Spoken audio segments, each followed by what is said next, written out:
মাসিক চলাকালীন অবস্থায় মা বোনেরা 6টি কাজ করতে পারবে না। ইসলাম এটা নিষেধ করে দিয়েছে, কঠোরভাবে নিষেধ করেছে।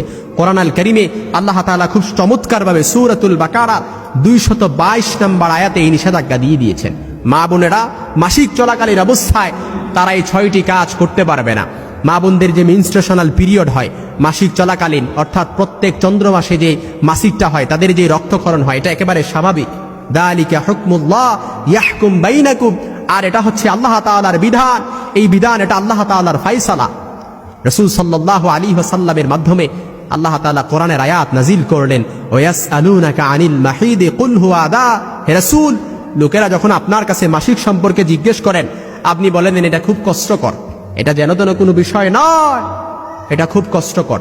এজন্য কোনো ছোট যারা মাসিক নতুন হয়, যারা পিরিয়ড হয়, মা আছে, আপনি আপনার মেয়েকে বুঝান। বড় বোন থাকলে ছোট বোনকে বুঝান, এই মাসিক সম্পর্কে এই লজ্জা নয়, এগুলো জানতে হবে। এটা হচ্ছে আল্লাহর বিধান, ফরজ বিধান।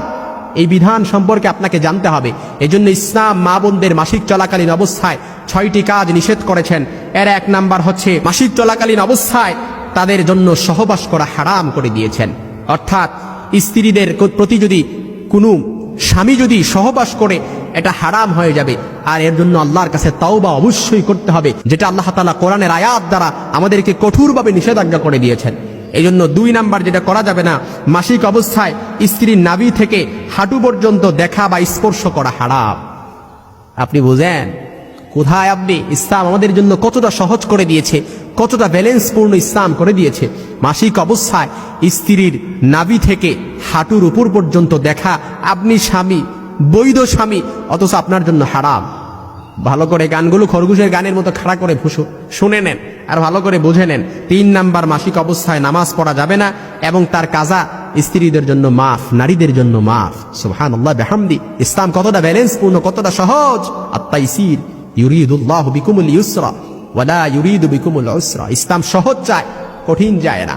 এজন্য মাসিক অবস্থায় স্ত্রীদের জন্য, অর্থাৎ নামাজ পড়া, নারীদের জন্য নামাজ পড়া মাফ, পরবর্তীতে এটা কাজাও করতে হবে না। 4 নাম্বার, মাসিক অবস্থায় রোজা রাখা যাবে না, কিন্তু তার কাজা আদায় করতে হবে। অর্থাৎ রমাদানের ফরজ রোজা মাসিক অবস্থায় চলে আসছে, সাথে সাথে বন্ধ করে দেন, পরবর্তীতে কাজা আদায় করে নিতে পারবেন। 5 নাম্বার, মাসিক অবস্থায় কোরআন শরীফ স্পর্শ করা বা মুখে উচ্চারণ করা আপনার জন্য হারাম। মা বোনদের মাসিক অবস্থা শুরু হয়ে গেছে, মেনস্ট্রুয়েশনাল পিরিয়ড শুরু হয়ে গেছে, তাদের জন্য কোরআন শরীফ স্পর্শ করা কিংবা সেটা মুখে উচ্চারণ করা, কোরআনের আয়াত মুখে উচ্চারণ করা আপনার জন্য আল্লাহ তাআলা হারাম করে দিয়েছেন।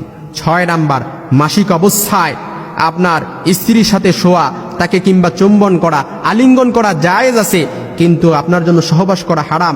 এটা তো আমরা বললামই, অর্থাৎ মাসিক শেষ কিন্তু গোসল করে নাই, এমত অবস্থায় সহবাস করা যাবে না।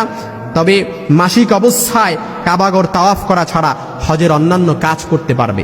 সর্বশেষ এহরাম অবস্থা কিংবা হজে গেছেন, মাসিক শুরু হয়ে গেছে, এই মাসিক অবস্থায় হজের তাওয়াফ করা ছাড়া আপনি হজের অন্যান্য যে কোনো কাজগুলো করতে পারবেন। যালিকা হুকমুল্লাহ ইয়াহকুম বাইনাকুম, এটা আল্লাহ তাআলার বিধান, আল্লাহ তাআলা আমাদের জন্য ফায়সালা করে দিয়েছেন।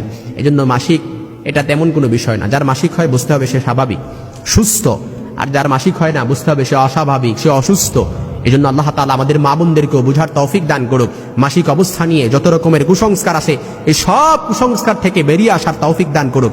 সঠিক বুঝ, সঠিক সহি সমাজ আল্লাহ তাআলা মা বোনদের অন্তরের মধ্যে পয়দা করে দেয়।